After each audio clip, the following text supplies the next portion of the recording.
Amis de la revue des titres, bonjour. L'informateur nous informe ce matin en manchette que des militaires sont radiés de la fonction publique pour leur implication dans des braquages. First Info et la boussole précisent que les militaires braqueurs ont été radiés hier en Conseil des ministres. L'informateur apporte à la une l'information selon laquelle le conseiller technique juridique de Biotchane est limogé pour manque de retenue dans cette déclaration. Le potentiel renchérit à la une et attire l'attention sur le fait que Nouroudine Saka Saleh est éjecté du système pour avoir donné son avis sur la pertinence de la cellule d'analyse des projets d'arrêtés ministériels et préfectoraux. Gouvernance sous la rupture, la tribune de la capitale dévoile que la guéguerre Biotchane Koupaki emporte Nouroudine Saka Saleh. Palmarès confirme en manchette que le limogeage du conseiller juridique du ministre d'État du Plan et du Développement est un coup flanqué à Abdoulaye Biotchane par Pascal Irénée Koupaki. Nouroudine Saka Saleh, première victime du cercle de la rupture. Notre voix trouve que le limogeage de Nouroudine Saka Saleh pour ses opinions sur la cellule d'analyse des projets d'arrêtés ministériels et préfectoraux est une menace sur la liberté d'expression en République du Bénin. Suite à son limogeage, à lire dans les colonnes de la parution du jour du quotidien Nokoué, la publication de Nouroudine Saka Saleh incriminée. La boussole parle ce matin en manchette de la gouvernance du Bénin à l'ère de la rupture. L'administration plus que jamais politisée. Le journal en déduit de son constat que le nouveau départ ne semble qu'un copier-coller du changement refondé. La Guérite informe que Patrice Talon ordonne l'audit de 17 communes dans le cadre de la lutte contre la corruption. Toujours au Conseil des ministres hier, la tribune de la capitale nous apprend ce matin que dans le cadre de la lutte contre la commercialisation des faux médicaments, le gouvernement lance l'opération Pangea 9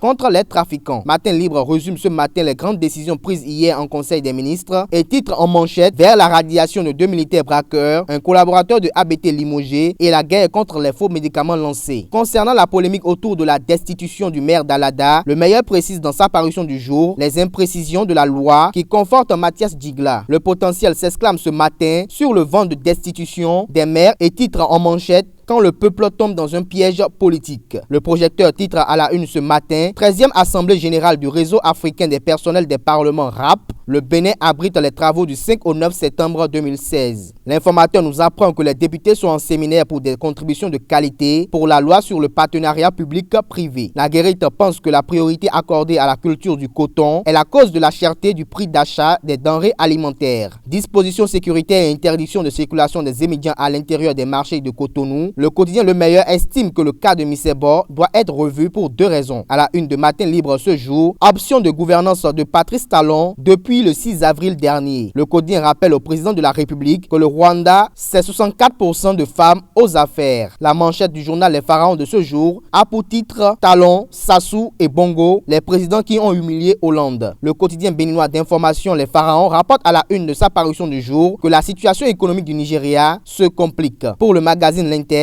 chute du Naira, le Bénin agonise, le franc CFA se positionne. À la une du journal First Info, un communiqué urgent de la société béninoise d'énergie électrique SBEE nous prévient que les quartiers Ouéhon, Aïbatin, Bédégbé, Fidjose Kota, Calvaire, Wenoussou et Fidjose Plage seront sans énergie électrique ce jour de 9h à 16h. Parlons d'actualité internationale avec la situation au Gabon. En manchette du magazine L'Inter, présidentielle au Gabon, Libreville en feu, le QG de Jean-Ping sous haute surveillance militaire. La boussole fait savoir que 26 personnalités sont retenues au QG de Ping au Gabon. First Info relaye ce jour la reconnaissance du peuple béninois envers Boni Yaye et Lionel Zinsou face aux violences post-électorales observées au Gabon. Revenons au Bénin avec l'informateur qui évoque à la une ce jour le retard dans la réhabilitation de la voie pavée d'Agla. Le quotidien fait savoir que le martyre des riverains continue.